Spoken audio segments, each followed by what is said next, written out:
Number 6, be holistic. Nick, what does that mean?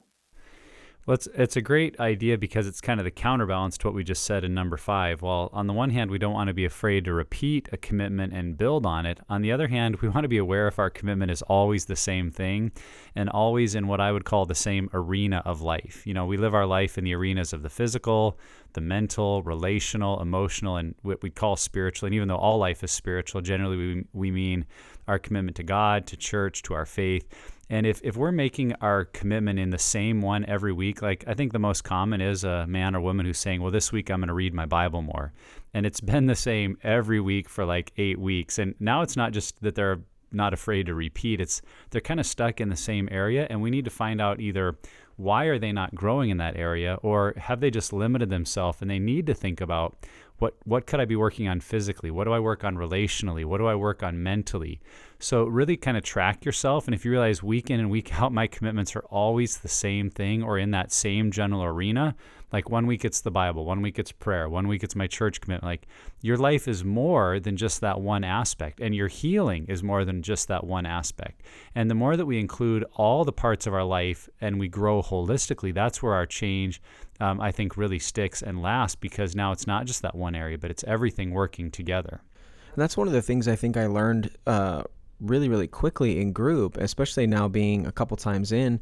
I've realized that it's not just the tools that I have in place that help me to maintain sobriety. It's also like, am I getting enough sleep? Am I eating right? Am I exercising regularly?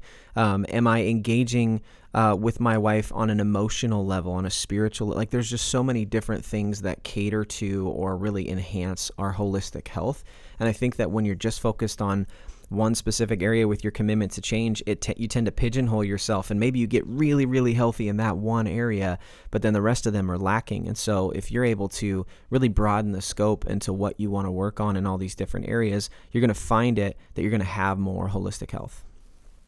Yeah, and I think by having a variety in your commitment to change, it keeps you from getting stuck in any false belief or any modes of trying harder. Whereas if you're always wanting to read your Bible or always wanting to eat better, then it could be that you're starting to believe if I just ate better and looked better and my body was better, that would fix things. Or if I just became more spiritual, then my problems would go away. That it really could be an indicator that you're trying harder in one area instead of checking your motivation, where if I know I'm allergic to certain foods and I eat them and they make me feel bad and then I'm irritable, that's a good motivation. But if I'm Hmm. saying I want my diet to be healthy because in my mind I'm thinking if I was skinnier and prettier, then my husband would like me more, or I'd attract, more people, then you Right. got to really recognize what that motivation is behind your commitment.